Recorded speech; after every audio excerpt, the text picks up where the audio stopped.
series that I'm going to be doing. It's called Know Thyself Astrology with Ra.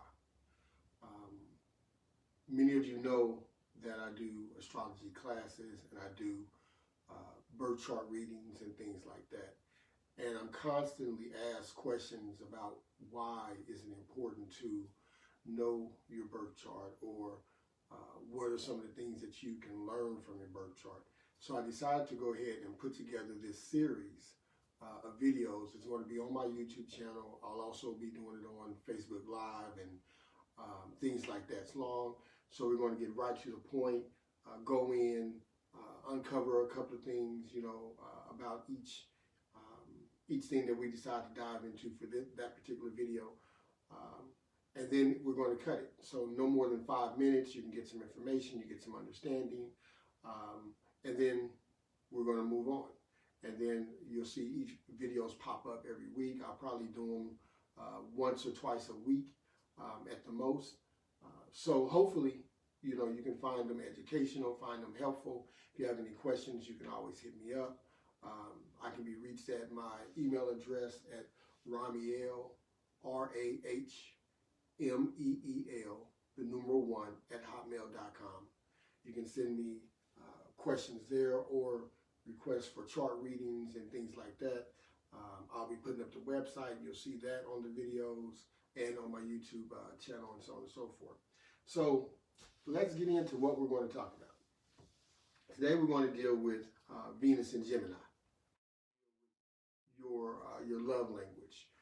It's also going to deal with your ties to third dimension belongings, or ties to your aesthetics and things of that nature, how you express love, how you need to receive love. It's going to also deal with how you feel about aesthetic beauty. All those things are within your Venus. It's your expression of your feminine energy. Everyone has it, okay? So just because you're a man does not mean that you don't have a feminine energy. Everyone does, whether you're a male or female. But your Venus becomes very important because it tells you how you're going to express that energy, right? It also tells you what type of relationship you need.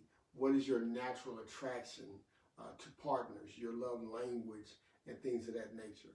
So let's look at Gemini. Okay, Gemini is one of the more intricate signs when you have that placement in Venus. What the Gemini Venus does, it's information based. It's that saposexual that you always see, when people are posting this in their saposexual, which means that their stimulation comes mentally first. So in order to stimulate them or keep them stimulated, you must first get their mind, and then the rest of them will follow. Their body, their spirit, their soul will follow you from there. Well, also what needs to be understood about Venus and Gemini is how they express themselves. Because Venus and Gemini, when they love you, whether you're a sibling, whether this is an intimate connection or whatever it may be, they're going to constantly feed you information, okay? This is how they express their love for you, okay? They're going to constantly want to teach you, want you to invite you into studying with them, because it's all mental. This is an air sign placement, right?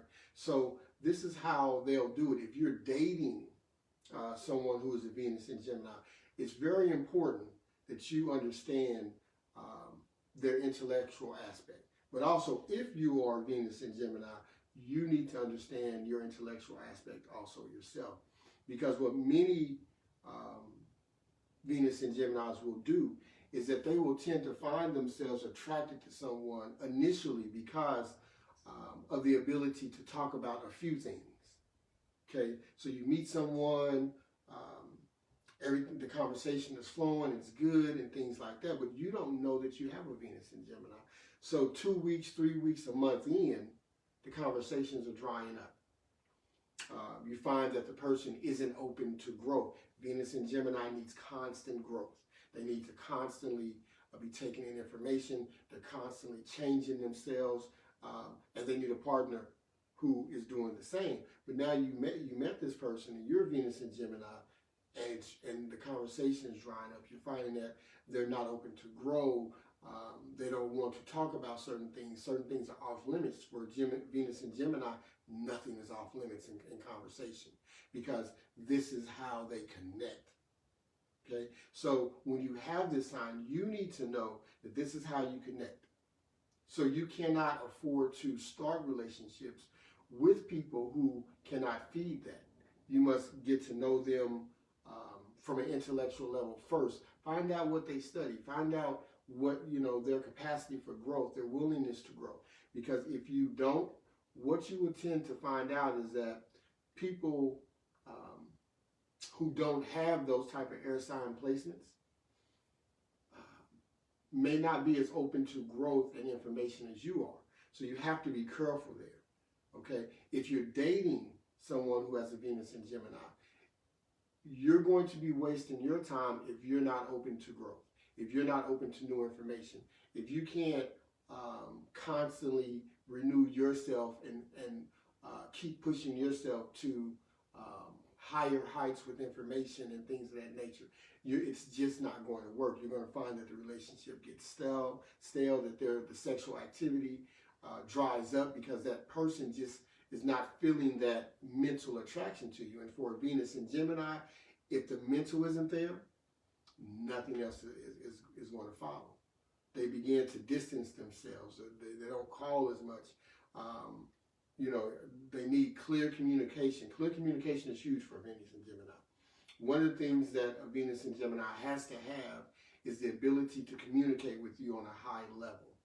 Okay, so, and there's other placements that will make some determinations when it comes to this, such as your ascendant and things like that. But for the most part, they have to be able to communicate with you on a high level.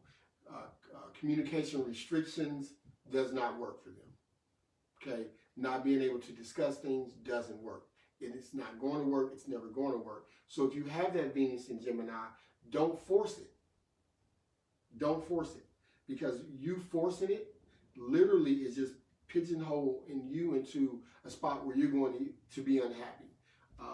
Lastly, what needs to be understood about the Venus in Gemini is that this placement can deal with different types of relationships. A Venus in Gemini can be in a relationship that may be monogamous, may even be polygamous. They may see multiple people at the same time because of that ability to attach mentally. It's not an emotional attachment at first, and then they have an ability to compartmentalize relationships. So Venus in Gemini has to be true to themselves. Do not force yourself into a relationship that does not fit you. If it does not take care of your mental needs, your emotional needs, that Venus in Gemini, don't force it. Understand your capacity. Be true and honest with your partner. Tell them this is what you want. Know where you're going in life. Know where you want to grow. Okay? Truth and honesty is important. With that Venus in Gemini, it's a wonderful sign because you get that chance to constantly grow. You get the chance to constantly expand your mind and expand your horizons and even new ways to make finances and things like that. But honesty is important. And the Venus in Gemini, you cannot afford to say things and do things just to get someone, because it ends up hurting you at the end. Literally, you will be the one who gets hurt at the end because you end up wasting your time. So know where you're going and know what you want. All right. Hopefully this has been helpful. That's the 5 minutes on Venus and Gemini. Look for me to do another one in a couple of days. I'll decide. If you have any questions, hit me up in the comments.